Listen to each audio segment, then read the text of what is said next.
share some of my ghost stories. And so I figured I would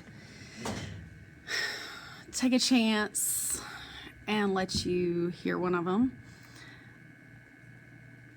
First off, you should know that I'm not crazy. I've been checked out by a psychiatrist, a long time ago. And this is just something that's kind of natural to my family, and it's normal. A lot of times ESP runs in families, and ESPN runs 24/7 if you have the right cable package. So I'm going to tell you the story about the little boy at the other high school where I used to work. Probably my most interesting experience was the last place I was employed, which was another high school, and it's in Cumming, Georgia. It was really my first teaching job, and it was probably like my second year of teaching. And we were having what was called curriculum night, where parents come in at night and they come and meet the teachers, and they pretend to be their kids for a day, or not a day, but like a couple of hours at night. So of course I was teaching aerobics and nobody was coming to see me, and that was all right. I was okay with that. I was sitting alone in my gymnasium, which happened to be what we called the old gym. And the old gym had old wooden bleachers that you actually had to lift up the bottom part of the bleacher to push the bleachers back in. So they were kind of quirky and made noise at the slightest inclination or the slightest little bit of pressure.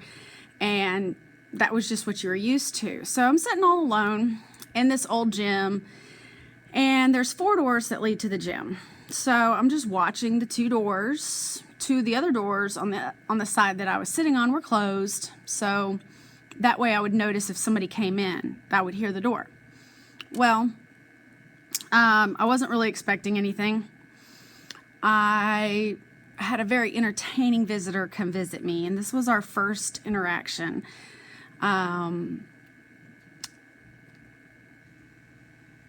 So when people sit on these bleachers, they make that creaking sound, and I heard that familiar creaking sound, and I thought, oh goody, somebody's here to visit.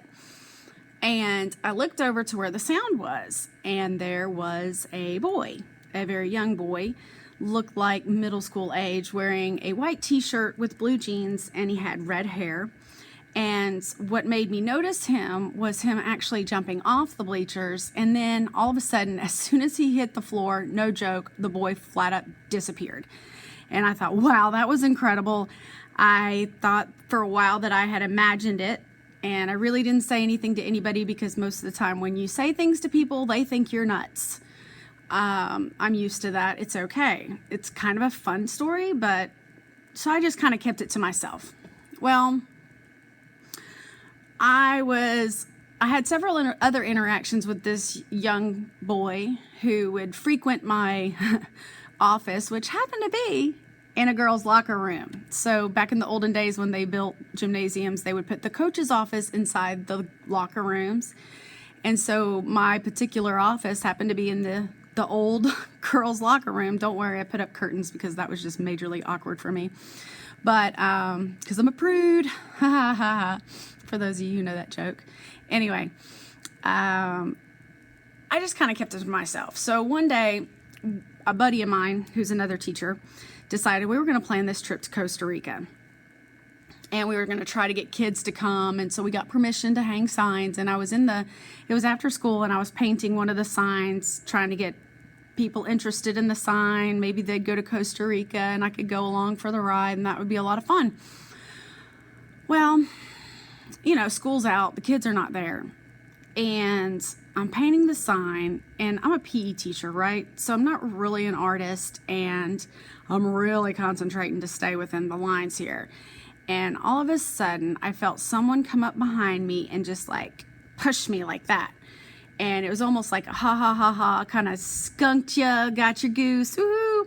And I turned around and I realized that nobody was there. Like looking around, nobody's there. And I'm thinking, okay, you like to entertain yourself by messing with me. I see how this is. All right, whatever. There were a couple of other times where he would actually make things fall off my shelf behind me. And so I would grade papers, put them in the grade book, and then take the paper and put it behind me on the couch. And no one was around. My door was shut, and whoosh, all the papers would just end up in the floor. I'd get up to go to the bathroom, all my styrofoam cups that we used to make coffee with in the floor. And so there were a couple other times where I would hear people just dropping books in the hallway, and you know for a fact that there's nobody in the hallways, because I would get there after a cross-country meet on a Saturday, want to put some results in the computer, and yeah, I had the code to turn off this alarm, and nobody's in the school but me. So, like I said, I didn't mention these things to anybody. One day, after we're working out, my girls were extremely hyper, and they're just like high energy. We're having a good time laughing and giggling, and I go to unlock the locker room. And there's a huge metal door to get into that locker room, and there's no windows. Okay, so no windows to that locker room. God, I hope they don't have windows to locker room doors anywhere else, but anyway, I haven't experienced that. So anyway, I'm unlocking the door, and I'm opening the door out, and sometimes when you open a door, there's like a crack, and through the crack, one of the girls just screamed out really loud, "Oh my God, there's a boy in our locker room." And so 30 plus girls basically knock me down, running into the locker room, tearing through it, looking through the showers, looking in the bathroom, the toilets, everything you can imagine. And there's a second exit outside, and we made sure that that wasn't like propped open or anything. And I completely believe these girls that they saw him. And I waited a little while till most of them were kind of gone, and they were like, "Where did he go?" And they had these vacant expressions like, "How did he get out of here so fast?" And one of the girls was like, I promise it's not a lie. We saw him. I know we saw a boy in our locker room." Another one would say. And I was like, "Well, what did he look like?" And sure enough, they tell me exactly what I'm expecting to hear. He was a redheaded boy with a white t-shirt wearing blue jeans, and he looked like he was from middle school. And so I just thought, that's him. And so then I broke down and I said, well, I've seen him before. And so with some of the girls, I kind of told them, this is kind of a normal thing. So one of the girls do what they do. They told somebody else, who told somebody else, who told another teacher who has had some similar incidences happening to her. And she and I actually kind of bonded over this whole thing about the prankster, is what we generally called him. We called him a prankster because he would do things like knock drinks off the shelf, anything kind of funny.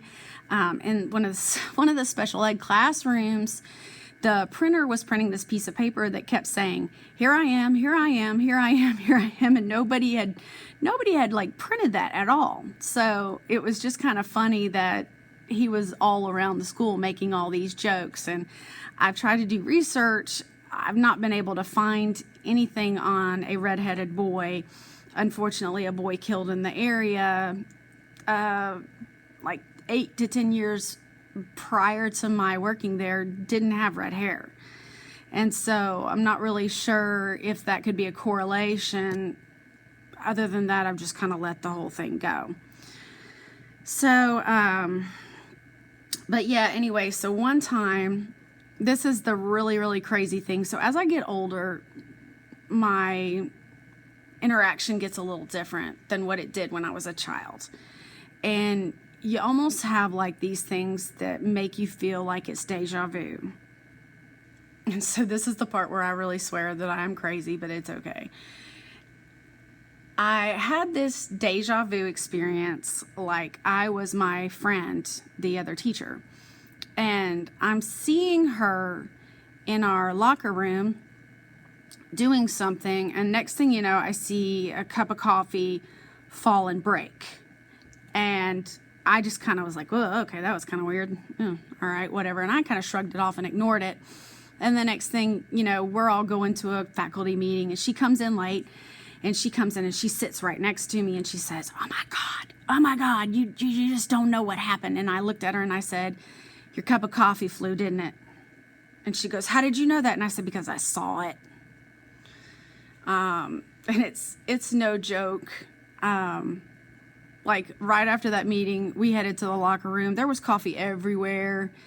And, you know, it was just kind of like one of those things where if you were carrying a cup, you know, something like holding it this way, he would come up from behind you and knock it out of your hand. And I mean, it's just a weird deja vu experience. And so I continued to work there for about 3 or 4 years and had interactions with the young lad. And then I, of course, switched jobs like people do in education. There was a better opportunity for me. And so I left and I came here, and I'm really, really happy. And so I really don't know anything else about the little boy, but he was really entertaining. He loved playing pranks, and maybe it's something to just kind of reassure most people that not all ghost stories are scary. But I know more entertaining ones are, but not all ghost stories are scary.